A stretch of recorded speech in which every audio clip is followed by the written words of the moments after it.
Nos vamos a la ciudad de Mar del Plata, vamos a estar el viernes, como dijimos, en Mar del Plata, y seguramente nos vamos a encontrar con quien ya estamos tomando contacto y saludándolo, a lo de Roberto Penisi. Roberto Penisi es uno de los propietarios de Conservas Penisi. Seguramente cuando vas al supermercado te encontrás en las góndolas los productos Penisi, pero vamos a hablar de otra cuestión que desde hace mucho tiempo nosotros venimos tratando, entre otras cosas, que tiene que ver con el descarte pesquero cero. ¿Qué tal, Roberto? Marcelo Mucha, aquí en Estación 820, ¿cómo va? ¿Qué tal? Buenas tardes, un gusto estar acá al aire con ustedes. Bueno, igualmente.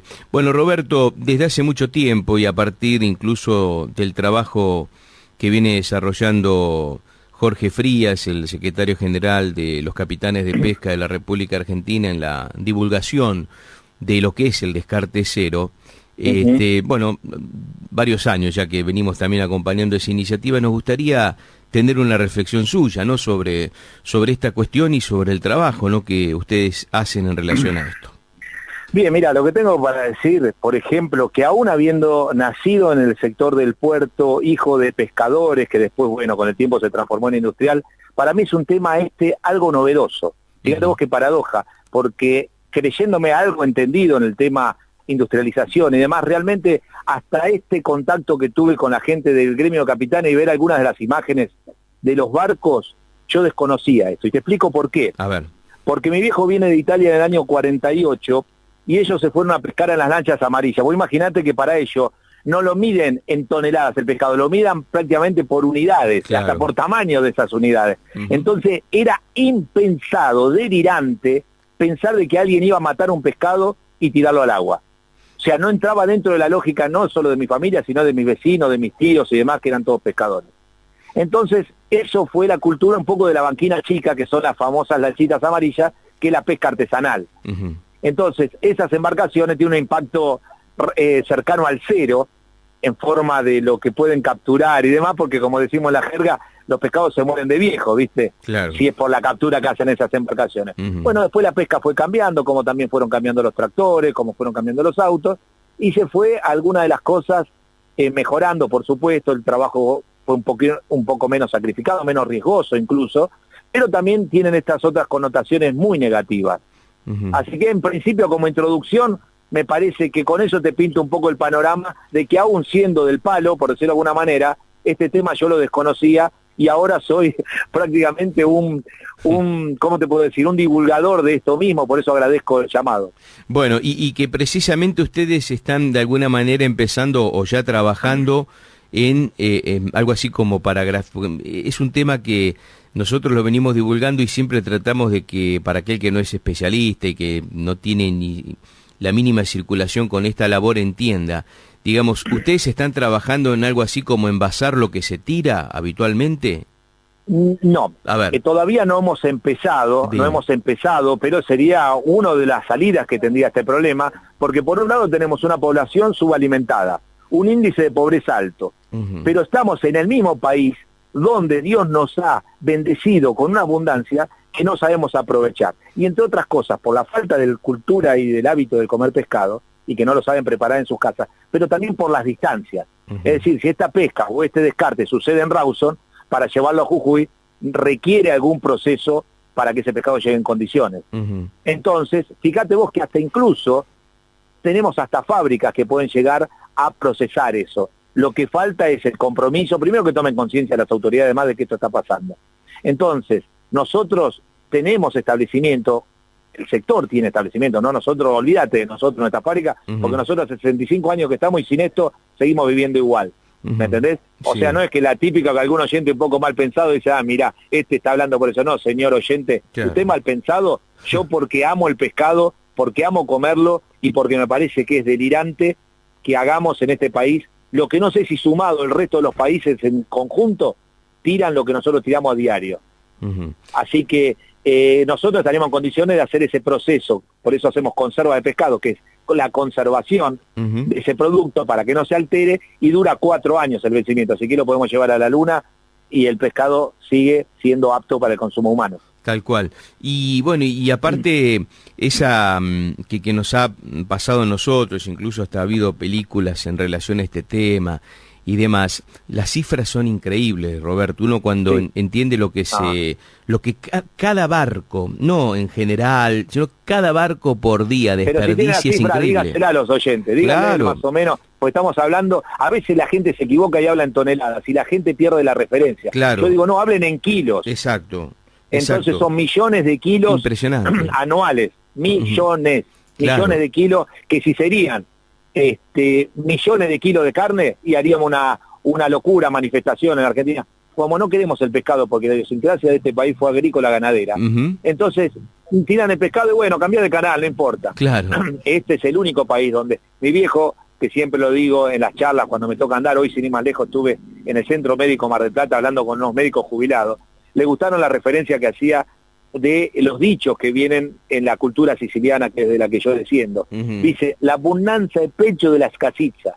La abundancia es peor que la escasez. Claro. Porque al final en lugares donde hay escasez le dan valor a las cosas y quizá no tiene un pueblo tan brutamente alimentado. En un pueblo donde solamente la Argentina o el argentino consume el 5% de su dieta vinculado con el pescado, ¿qué se podría hacer con, digamos, ustedes que si bien están trabajando desde la conserva, pero ¿qué se podría hacer con ese descarte? ¿Qué productos la gente podría recibir en su casa? Incluso hasta me animaría a costos no digo reducidos, pero al menos más reducidos, porque va a haber una importante cantidad como para poder manufacturarlo. ¿Qué puede comer la gente desde el descarte como producto, cero? Lo que sea en la medida que sepa cocinarlo, que sepa valorarlo, incluso desde el punto de vista saludable, que todo lo que estamos hablando no es ninguna novedad. Sí. Pero eso es un paso posterior a este primero que tiene que ver, entre otras cosas, con este llamado.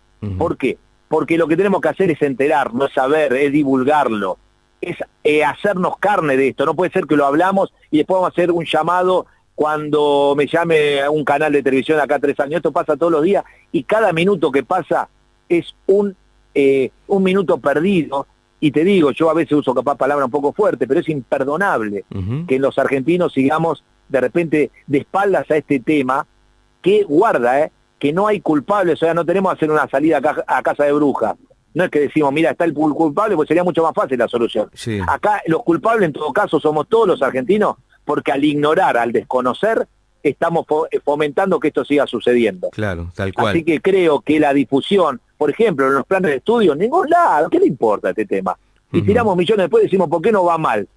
¿Y por qué le va bien a otro país? Y porque hay gente que usa un poco más la cabeza que nosotros, es facilísimo el tema. El problema acá somos los argentinos, ni siquiera solo los gobiernos, nosotros somos todos responsables de esto. Sí, y quererme incluirme a mí, también soy yo me incluyo también yo. Sí, en un ámbito como es Mar del Plata, no con tanta cultura de trabajo, lo que fue el puerto, siempre nosotros el viernes, como decíamos, vamos a estar allá, y incluso hablando hasta con muchas veces historiadores de Mar del Plata. Uno piensa en Mar del Plata en el turismo, en el verano, pero Mar del Plata nace a partir del puerto, ni más ni menos, digamos. Claro.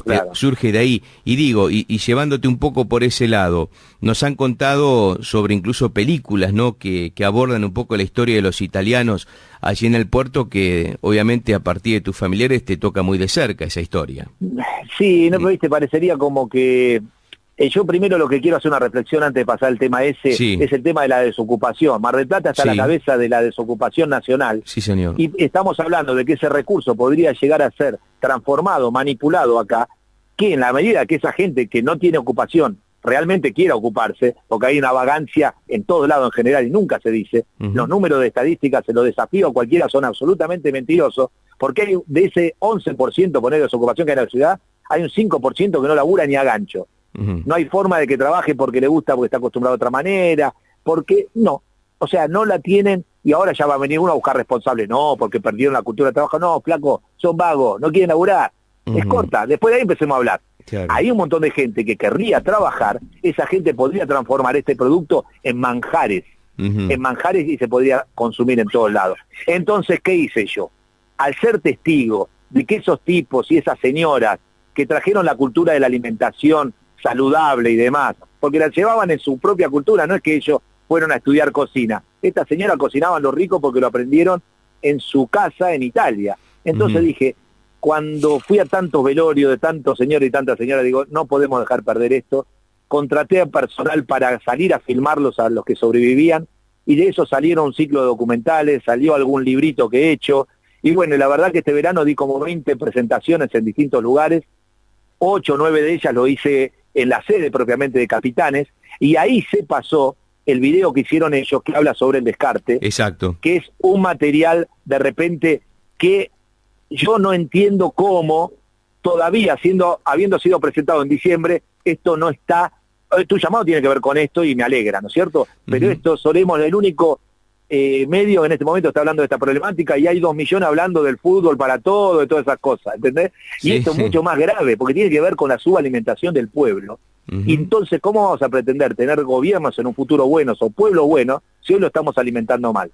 Bueno, vos sé que nosotros estuvimos en Mar del Plata precisamente cuando fue la presentación de esa película, hablando con el director, hablando con Frías y demás. Seguramente por ahí estabas vos también, pero no nos encontramos. Y realmente es una película que aquel que no conoce del tema, que no está informado del tema, porque tampoco todo el mundo tiene por qué estarlo, estaría bueno que otros se hagan eco para la difusión de esta cuestión. Te sorprendés, no sabés si enojarte con la película, con la pantalla, porque si cómo puede ser que pase esto, habiendo tanta hambre, habiendo tanta gente, ¿no? Expliquémosles por qué pasa esto. Vamos a hacer de cuenta, señor oyente, que un lance, es decir, un barco, tira su red al agua, el pescado ya sube muerto a la cubierta del barco, y ahí seleccionan lo que sirve, lo que tiene mejor valor comercial, lo que fue a buscar la empresa que ese barco y sus tripulantes requieren, eso lo traen a puerto, el resto se descarta. Entonces, ese es el descarte, porque mucha gente asocia el descarte con algo que también se descarta, que es la cabeza, las vísceras y las tripas de los pescados, una vez en el puerto, que ese descarte puede ser hasta que tiene un proceso muy aprovechable, porque eso se transforma en harina de pescado. Claro. Y eso, bueno, después sigue un ciclo alimenticio y le dan para distintos usos esa harina. Pero el descarte que estamos hablando es un pescado que cualquier persona que tenga un mínimo de conocimiento de cocina te hace unos manjares para chupar los dedos. Nosotros lo tiramos al agua, ¿por qué? Y porque tenemos mucho. Claro, sí. Entonces acá las autoridades lo primero que tienen que decir, perdón, vamos a llamar a todos los actores de esto, señores, muchachos, esto está pasando, no puede pasar más. Claro. Porque nosotros, que las escuelas seguimos enseñando que somos un país rico, de repente, la verdad que el resultado que se ve a la vista no lo parece, porque los argentinos intervenimos para hacer de este país rico un país pobre. Y el problema somos nosotros. No le echemos la culpa a los demás. Entonces, si tenemos la riqueza y la tiramos a la basura, es como que no la tenemos. Es más, creo que es hasta un pecado hacer lo que hacemos. Tal cual, tal cual. Y aparte que siempre, como lo hablamos con las distintas personas que tratamos en el aire sobre el tema descarte cero, siempre hay alguien que mira para el costado para que esto ocurra. Y muchas veces incluso arriba de los barcos. Todos miran para el costado. Claro, tal cual. A mí me convocan como al resto de la gente, la verdad. Yo ignoraba el tema, como te dije al principio, casi en su totalidad. Cuando me muestran eso, yo no agarré y miré para el costado. Dije, no, yo también soy parte del problema entonces. Capaz que puedo ser parte de la solución. Cuenten conmigo, pongo las documentales al servicio de la población, que esas documentales tuve mala experiencia cuando las fui a poner en Buenos Aires porque hace unos años atrás me pidieron coima en un canal, me fui, y en otro lado me pidieron otra contribución que tampoco acepté, y ahí me vine con las documentales para Mar del Plata, y ahora, que ojalá que cuando vengas a Mar del Plata nos conozcamos, yo me estoy yendo a Italia en este momento, y voy a seguir trabajando con las documentales, me voy a quedar muchos meses allá, y las voy a traer producidas en Italia. Lo voy a poner en la televisión de Italia, y capaz que pase lo que decía Borges. Borges decía, los argentinos me leen porque me descubrieron los franceses. Y seguramente cuando los argentinos veamos que las documentales en Italia sean bien recibidas, estén orgullosos de sus emigrados acá, y capaz que alguno diga, che, vamos a ver si este pibe no le pedimos coima, por lo menos. Claro, tal cual. Bueno, el viernes estamos por allá por Mar del Plata, así que seguramente el fin de semana nos reencontraremos. Yo agradezco para charlar sobre este tema. Disculpen un poco la vehemencia, pero realmente es un tema que me toca muy en la fibra, más íntima. Me parece muy bien. Roberto, un abrazo para vos y para toda la comunidad del puerto de Mar del Plata y los trabajadores. Y para Claro Civi, de que soy hincha, que ayer ganamos. Y me imagino. Ahí están con todo. Gracias, un abrazo. Chao, querido. Chao. Roberto Penisi, el tiburón de Aldo Civi, ¿no? El club que tiene justamente su campo deportivo muy cerquita de las escolleras del puerto de Mar del Plata.